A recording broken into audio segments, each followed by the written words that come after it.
Halo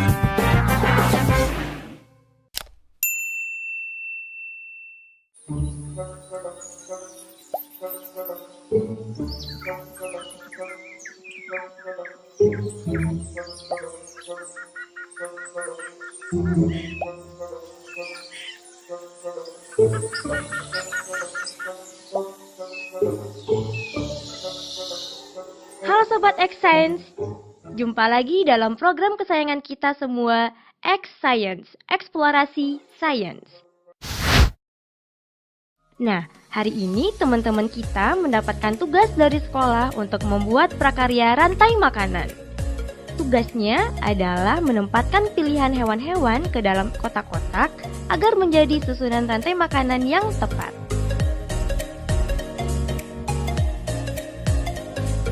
Sobat X Science, tahu tidak komponen apa aja sih yang terdapat dalam rantai makanan?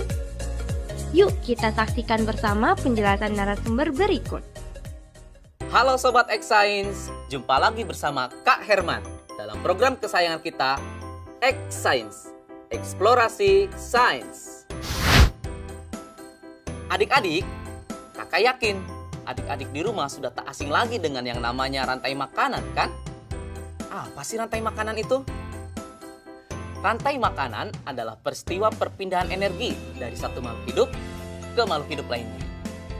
Ada makhluk hidup yang berperan sebagai produsen, ada makhluk hidup yang berperan sebagai konsumen, dan ada pula makhluk hidup yang berperan sebagai pengurai. Jadi, dengan kata lain, rantai makanan adalah proses transfer energi. Kakak kasih contoh ya. Padi dimakan oleh tikus. Tikus dimakan oleh ular. Ular dimakan oleh elang. Elang mati nanti akan diuraikan. Nah, dari beberapa rantai makanan itu berkumpul membentuk suatu jaring-jaring makanan. Bagaimana? Sudah paham kan adik-adik? Saatnya kita bernalar. Yuk, mari kita bernalar ya. Jumlah organisme A, B, C, D, dan E yang membentuk rantai makanan di suatu komunitas ditunjukkan oleh grafik berikut. Susunlah urutan rantai makanan dengan tepat berdasarkan data yang ditampilkan grafik, serta jelaskan bagaimana membentuk rantai makanan tersebut.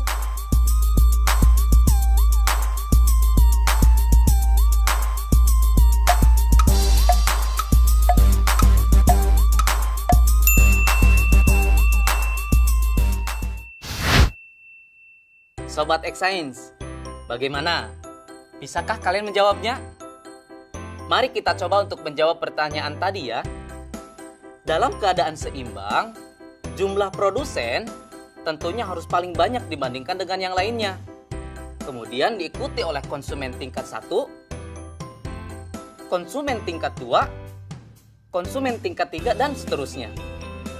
Sehingga untuk menjawab pertanyaan tadi, urutan yang tepat untuk membentuk suatu rantai makanan adalah B, A, D, E, kemudian C.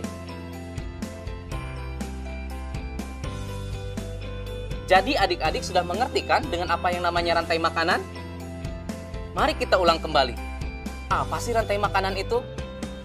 Rantai makanan adalah peristiwa transfer energi dari satu makhluk hidup ke makhluk hidup lainnya dengan urutan tertentu. Dalam rantai makanan, ada makhluk hidup yang berperan sebagai produsen, ada pula yang berperan sebagai konsumen, dan ada yang berperan sebagai pengurai. Dengan demikian, rantai makanan sangat berpengaruh terhadap tatanan susunan makhluk hidup dalam suatu ekosistem.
Teman-teman, kan kita dapat tugas tuh dari Bu Guru.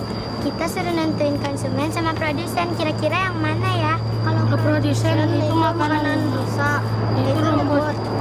Kalau konsumen itu hewannya itu rusak. Kalau rusak itu makanannya berarti rumput. Nah, kalau rusak di hutan bisa dimakan harimau gak ya? Kayaknya bisa deh. Kayaknya bisa dah. Soalnya rusa itu kan harimau kan makannya daging.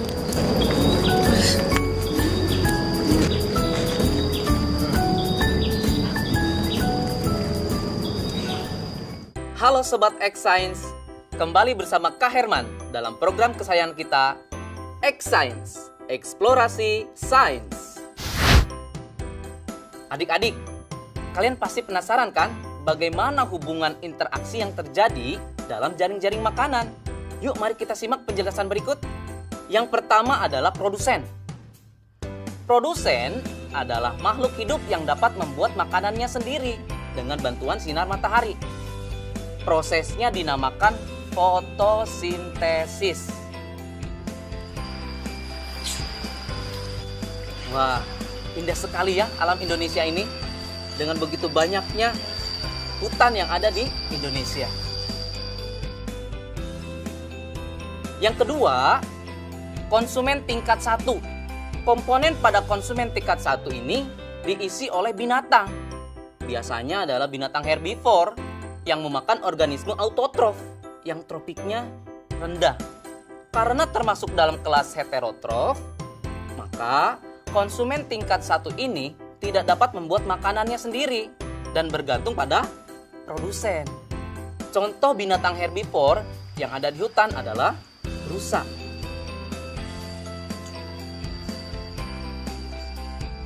Yang ketiga, konsumen tingkat 2 atau tingkat berikutnya, yaitu adalah organisme yang menduduki tingkat tropik ketiga, disebut sebagai konsumen sekunder. Diduduki oleh hewan pemakan daging atau karnivora. Contoh dari organisme ini adalah serigala, harimau, ular, elang, dan masih banyak lagi. Posisi dari konsumen tingkat 2, tingkat 3, dan tingkat seterusnya bukanlah akhir dari jaring-jaring makanan. Sebab ketika nanti mati, tubuhnya akan diuraikan menjadi mikroorganisme yang akhirnya akan diserap oleh tanah. Yang terakhir, yaitu pengurai. Organisme ini bertugas menguraikan tubuh hewan yang sudah mati menjadi zat yang dibutuhkan oleh tanah. Fungsi dari komponen ini sangat berharga bagi kesuburan tanah. Proses rantai makanan akan berulang, di mana unsur yang telah diuraikan tersebut akan dimanfaatkan oleh tumbuhan untuk membuat makanan melalui proses fotosintesis. Contoh dari pengurai adalah jamur, bakteri, dan hewan kecil seperti cacing tanah atau belatung juga termasuk ke dalam pengurai. Saatnya kita bernalar. Yuk, mari kita bernalaria. Saatnya Sobat X Science menjawab pertanyaan nalaria berikut. Fatir sedang mengerjakan soal pekerjaan rumah tentang rantai makanan dan jaring-jaring makanan. Berikut ini adalah bagan jaring-jaring makanan yang ditampilkan salah satu soalnya. Pada jaring-jaring makanan tersebut, berapakah jumlah organisme omnivora?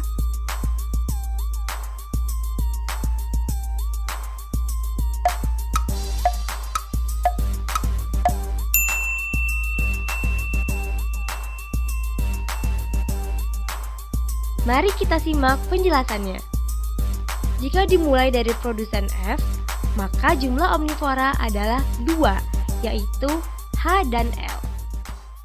Karena H memakan F dan G, L memakan F, H, dan M. Jadi, adik-adik sudah mengerti kan dengan jaring-jaring makanan? Sehingga, apa perbedaan antara rantai makanan dengan jaring-jaring makanan ya? Perbedaannya adalah rantai makanan merupakan bagian dari jaring-jaring makanan Sehingga jaring-jaring makanan akan menimbulkan banyak sekali rantai makanan yang terhubung satu sama lain. Jika skemanya digambar, jaring-jaring makanan akan berbentuk seperti jaring laba-laba.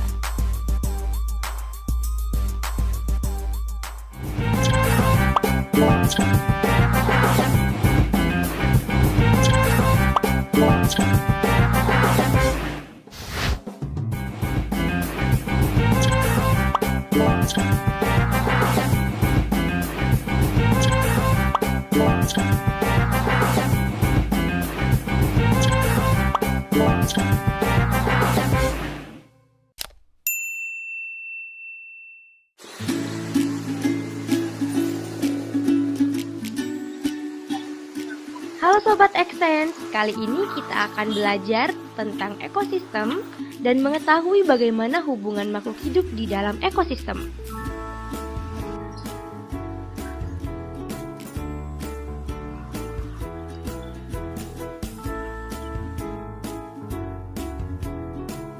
Mari kita memahaminya dengan membuat miniatur ekosistem.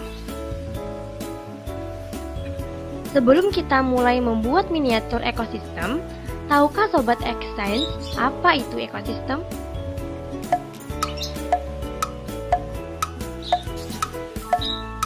Baik, kakak akan jelaskan kepada sobat di rumah. Ekosistem adalah hubungan saling ketergantungan antara makhluk hidup dan lingkungannya.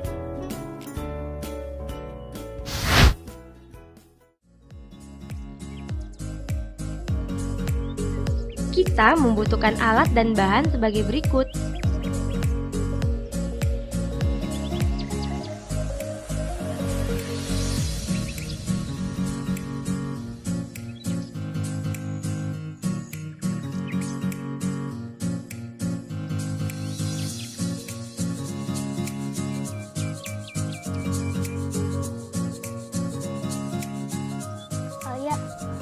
Ayo kita buat miniatur ekosistem hutan. Ayo. Kita ngapain dulu nih? Pertama, kita warnain sungainya dulu. Pertama, tentukan ekosistem yang ingin kita buat. Kemudian, susunlah sekreatif mungkin.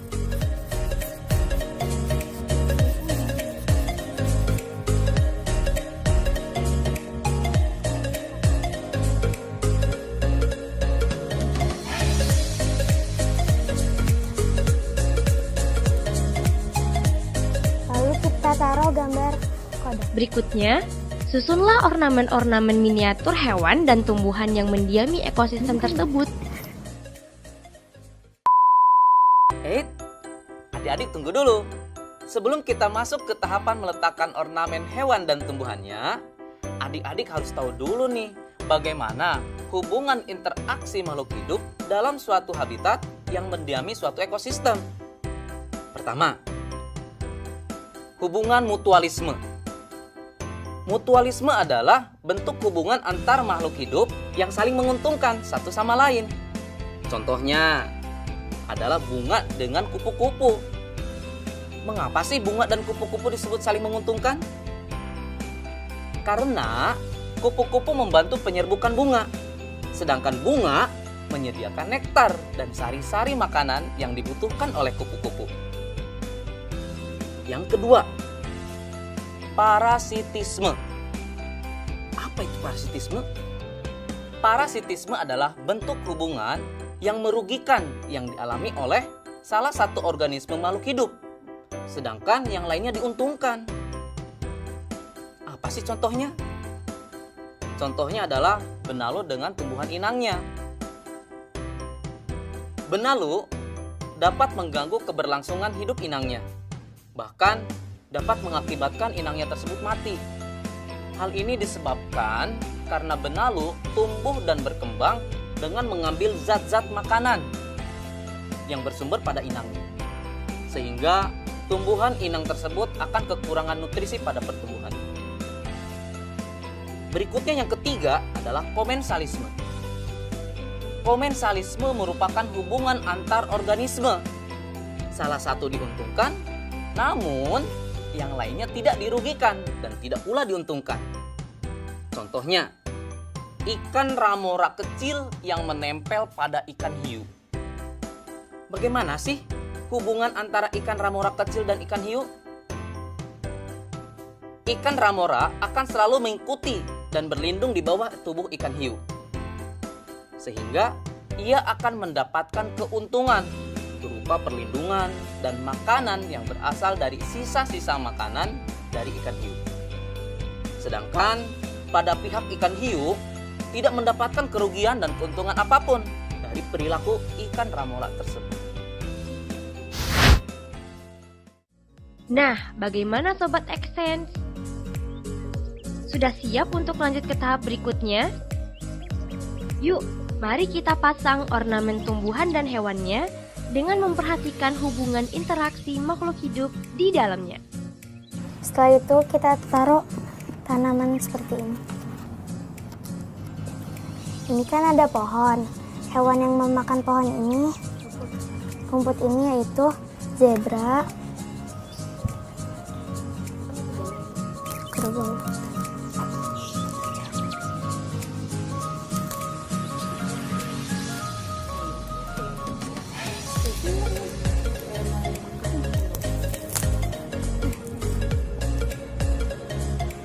Setelah itu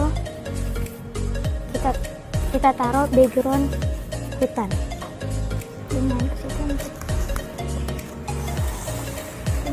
Setelah itu Pastikan di sana terjadi hubungan yang setimbang dalam interaksi ekosistem yang kita buat. dan jangan lupa ditempelkan burung elang.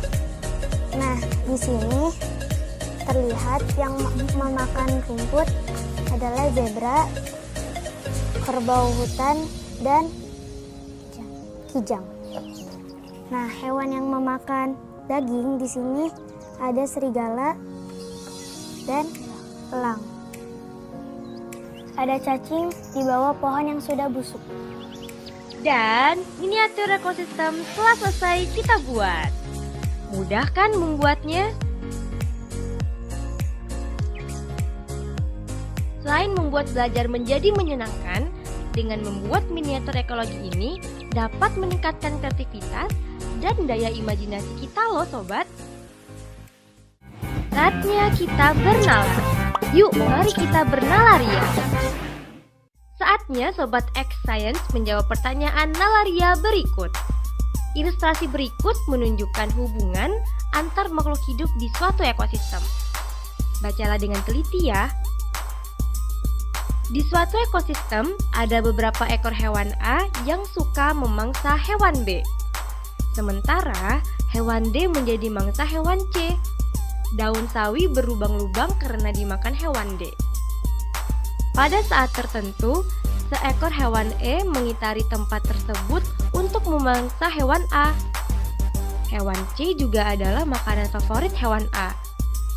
Hewan B menjadi pemakan produsen. Berikut ini yang merupakan bagan jaring-jaring makanan berdasarkan ilustrasi di atas adalah